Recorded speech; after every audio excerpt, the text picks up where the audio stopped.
Hi, this is Mason Winfield with another installment of Psi-Friday with Mason. Last week, we talked about paranormal zones in a celebrated television program, Skinwalker Ranch. Well, I think this week I might as well tell you a little bit more about what it's named for, the Skinwalker. Now, the Southwest has many mysteries. You'd think it's so wide open, so sprawled out. You got the mountains, now the deserts, the open spaces. That's what we stereotype. Where is there room for anything to hide? But au contraire, my friend, I think a lot of the contemporary paranormal experience, at least related to landscape, comes from the American Southwest. It's not that unusual at all for First Nations people of the North American continent to have customs which are still believed about witchcraft. And then in the simplest definition, workable definition of the Skinwalker, you might say that it is an evildoer with supernatural abilities, a human being who kind of morphs with an animal.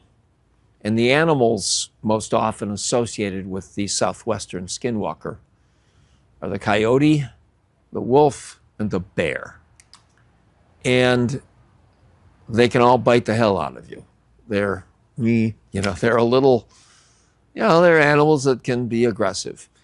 And it's so ironic that the Southwestern Skinwalker has such an aura of suspicion, evil, hostility, societal transgression. It's really remarkable. And I tell you this because I've come across supernatural belief in a number of First Nations peoples.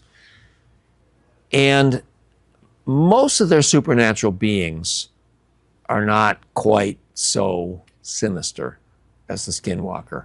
The Navajo word for the Skinwalker is one I can't even pronounce. I won't even try. But the meaning of it is, it goes on all fours. And that's sort of the point of the Skinwalker. It's a mortal witch who takes on the hide of one of the animals I mentioned earlier and gains supernatural powers. And there have been reports, what I think is the coolest thing in the world, it's not just Native people who talk about the Skinwalker. There are white guys in the Southwest, truckers, driving these long highways, and they see this human being running alongside them.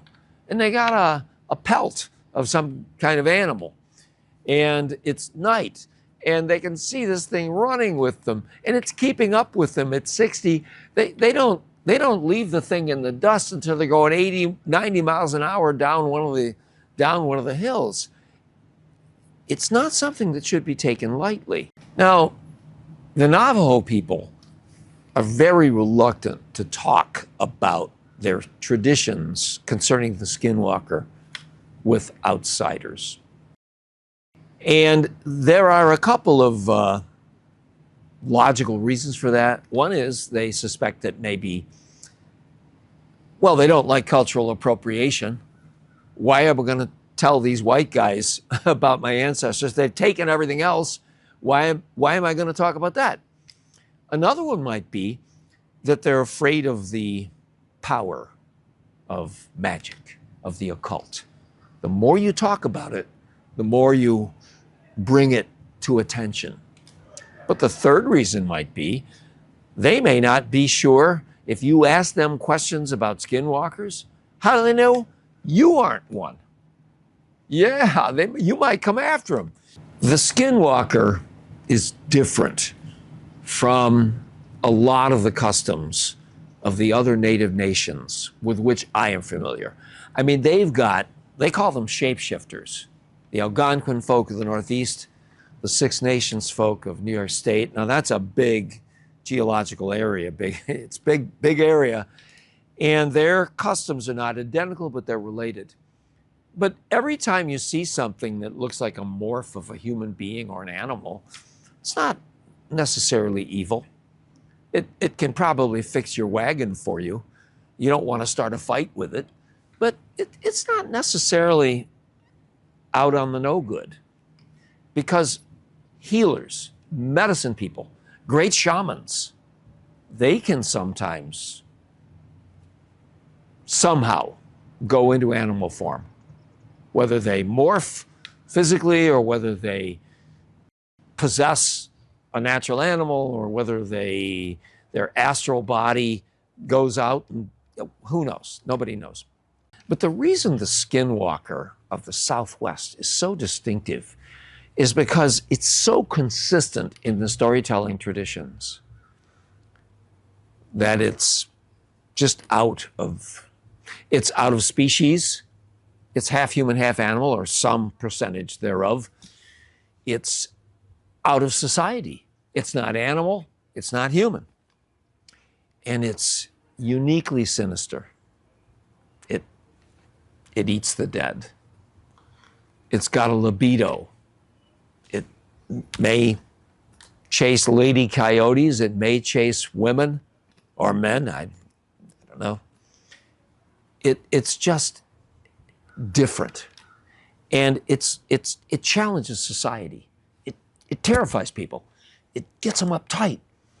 And I think that's the reason the Skinwalker is so edgy. The Skinwalker traditions are so private to the Navajo that the anthropologists who have made the studies of the Skinwalker, they can't get the adults to talk to them. So they pretend to be teachers and they go and interview the children. Well, that sounds a little on the edge to me, but the Navajo children are the ones where we get most of our stuff because the adults won't tell us. So other than being scary and running really fast and having some component of an animal about it and a human, I can't tell you too much about the Southwestern Skinwalker.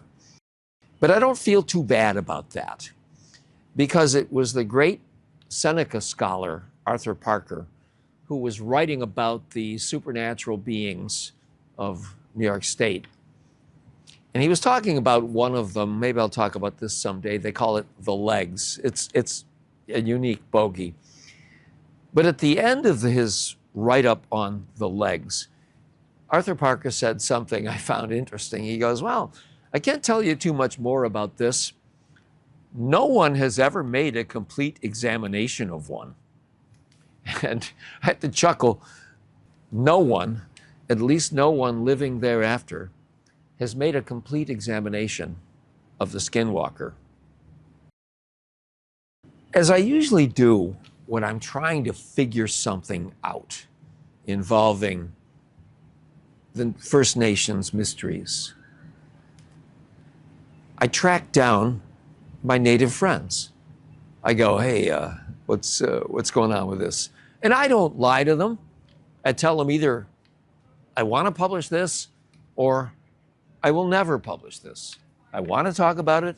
I will never talk about it. Mostly I just want to understand. And I have an Algonquin confidant. His name is Michael Bastine. I co-wrote a book with him. He's smarter and he's more brilliant than he thinks he is. But he won't tell me everything. I mean, people think he's my best friend, and we're friends, yeah, but he doesn't tell me everything. All the elders keep stuff locked up. But I remember being out to dinner with him once and really wanting to talk about the shapeshifter. And there are analogies among the Algonquin, among the Six Nations people. They have shapeshifters. That's what they call them. It's not exactly the same, but yet they're related. And as Arthur Parker said, nobody's ever made a complete examination of one. I don't know whether they're the same thing, they got different stories or what. But I do remember pinning Michael down and going, hey, you guys in the Northeast, do you have anything like that Skinwalker? You know, I've never heard the term used by you guys, but you got anything like that? And it just gives me this knowing look, and he kind of goes, yeah, something like that. Thanks for joining us on Psi-Friday with Mason for our discussion of the Skinwalker. Hope to see you next Friday.